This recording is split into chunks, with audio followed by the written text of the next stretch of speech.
Muchas gracias, buenas tardes. En primer lugar tengo que agradecerles a todos ustedes que estén aquí, sobre todo, que hayan venido. Desde luego también a las hermanas, a Montequinto, a la biblioteca, que lleve este nombre. Ya viene el día de la inauguración, estuve presente, y a los que me acompañan en la mesa su interés y casi devoción por Delibes, y que ellos nos hayan convocado. Cuando Lola me contactó, yo le dije que no me gustaba hablar de mi padre.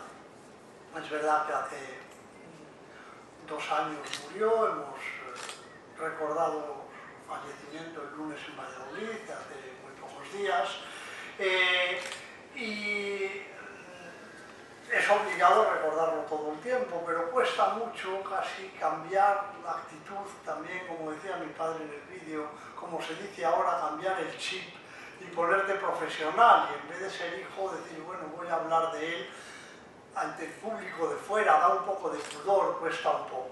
Por eso le pedí, en principio, que fuéramos varios, que así se reparte, ¿no?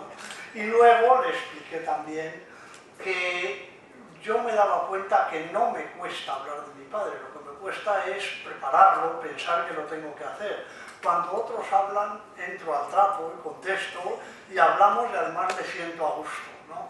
Es cierto que inevitablemente verlo en los vídeos y así cuando empieza le pone a un pellizquito de nostalgia y de tristeza, pero en todo caso, si tengo que decir algo, como tenía que decir algo, les voy a leer o casi leer un texto que es lo único que he preparado alguna vez sobre él, y fue para leerlo sobre Delibes como naturalista. Saben que yo soy biólogo, es mi profesión, que presenté exactamente hace un año cuando se presentó esta Fundación Miguel Delibes con la presencia de los Reyes de España en Valladolid.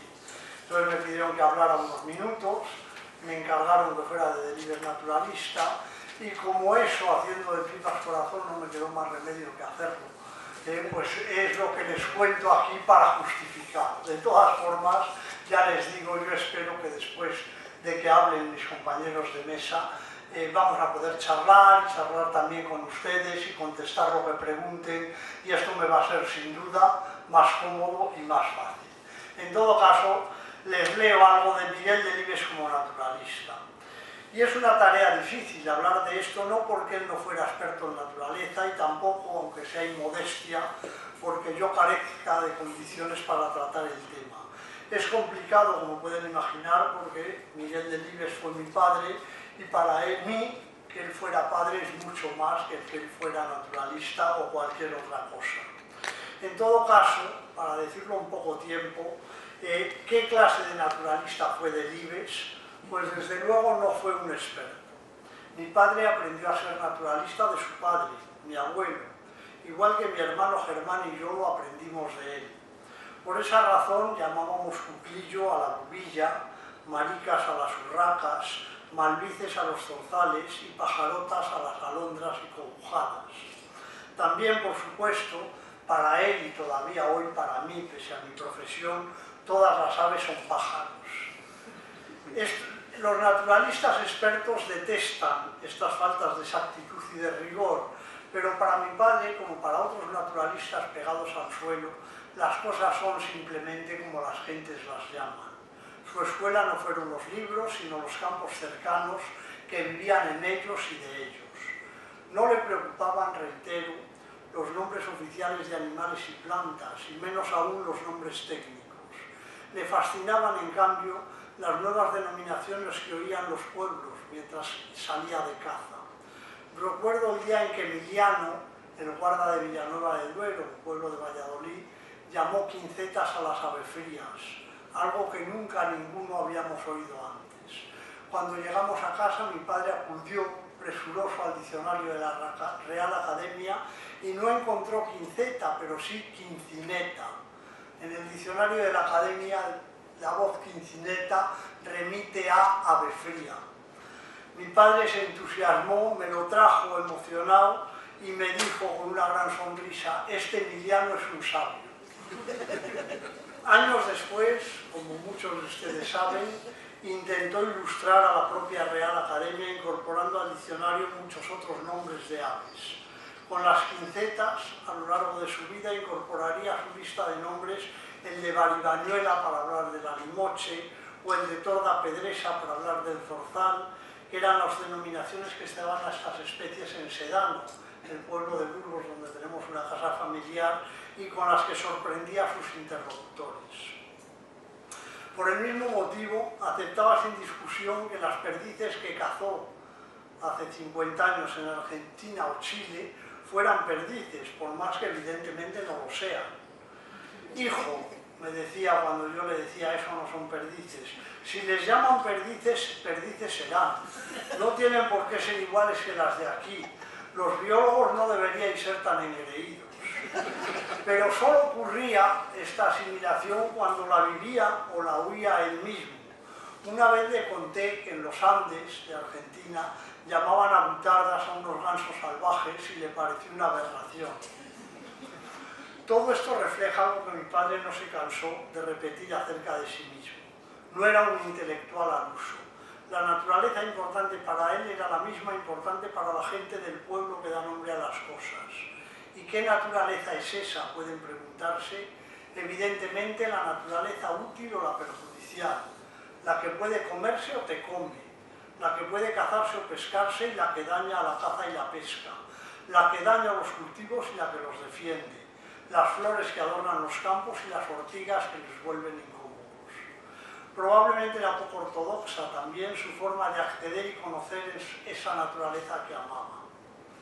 Otro gran escritor, el americano John Steinbeck, que también fue gran naturalista, en su caso devoto de la biología marina, decía que de creer a los libros los expertos distinguían a un pez determinado por sus escamas o por el número de sus aletas y sus vértebras, pero para hacerlo, decía, son sus propias palabras, tendrían que extraer de un frasco de olor nauseabundo un espécimen tieso y descolorido.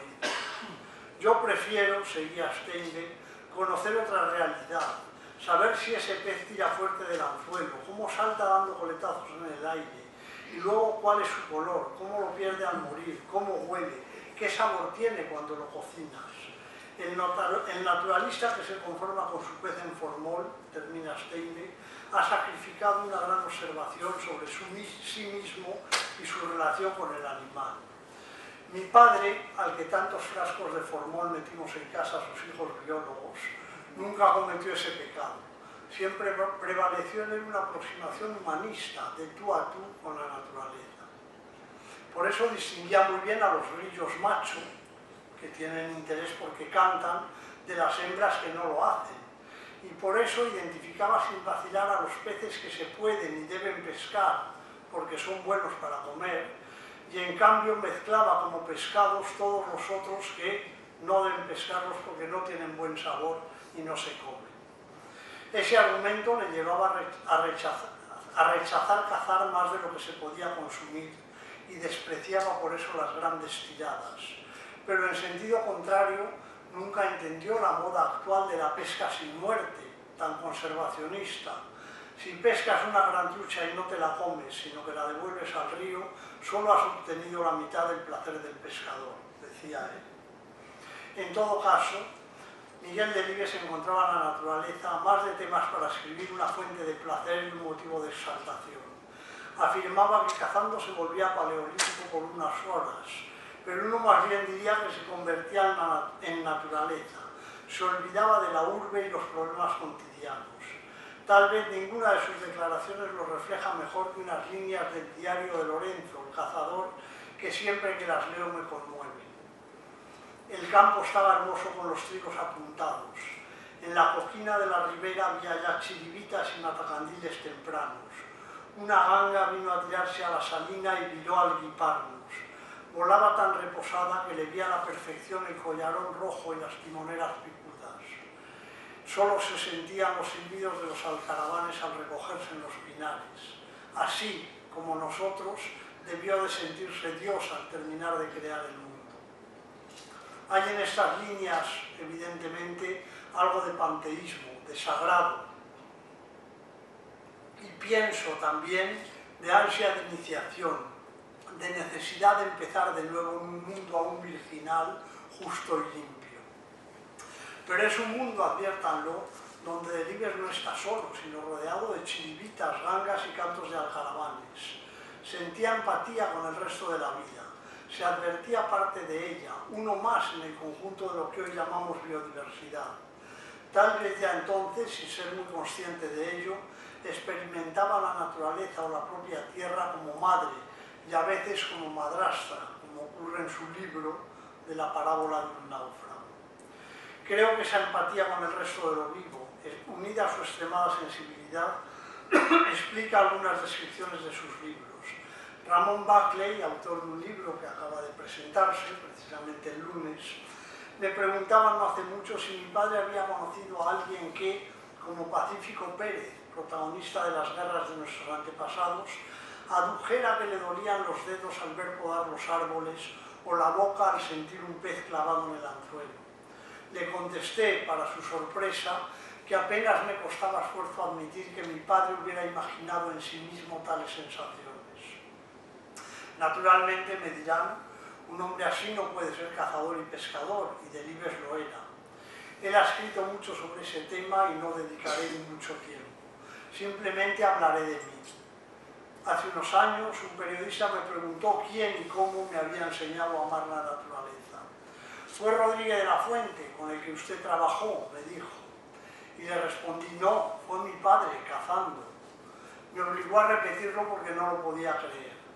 El ruso Evtuchenko, en un poema que me encanta, compara la caza con el arte y el amor y termina preguntando por qué está triste al cazador afortunado.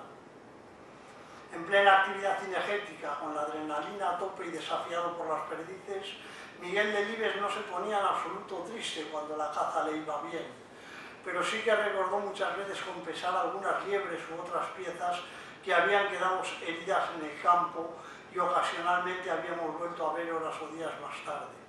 Y ya mayor, cuando no podía cazar, quizá como el zorro de la fábula mirando las uvas, lamentaba haber cazado tanto. Exaltación y entusiasmo ante la naturaleza, empatía con lo vivo, amor por el terruño, sus gentes y sus modos de vida. Todo eso había de llevarlo inevitablemente a la preocupación por el deterioro de los ecosistemas y a convertirse en conservacionista. Advirtió ya en los años 70 que en Sedano cantaban menos pájaros, en los ríos faltaban las truchas, los cangrejos morían por la fanomicosis.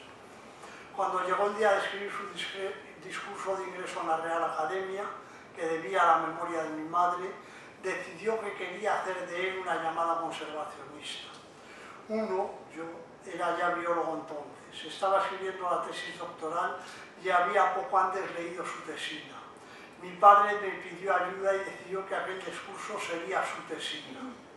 Le proporcioné artículos y libros y trabajó y estudió mucho, quizá más que nunca como escritor hasta que después se enfrascara en el hereje. Acabó haciendo un maravilloso alegato ecologista cuando aún nadie hablaba de ello en España. Años después, hace poco, escribimos juntos su último trabajo, La tierra herida, que representó para mí una gran satisfacción. Haciéndolo volvió a sentirse escritor y estaba exultante, tanto que mis hermanos decían tenemos que proponerle otro libro para el verano que viene.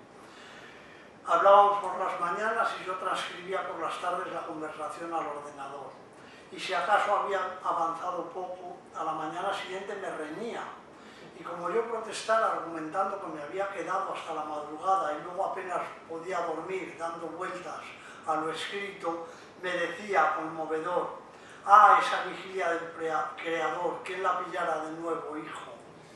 Termino ya. A Miguel Delibes le preocupaba el mundo que vamos a dejar a nuestros hijos y mantener esa preocupación y extenderla y ayudar a transformarla en acción es uno de los objetivos de cualquier naturalista y debería serlo de todos nosotros. Entre otras cosas, porque si no lo hacemos, más valdrá que, como el propio Delibes dejó escrito, citando una canción americana, paren la tierra para que nos apeemos. Muchísimas gracias por vuestra atención.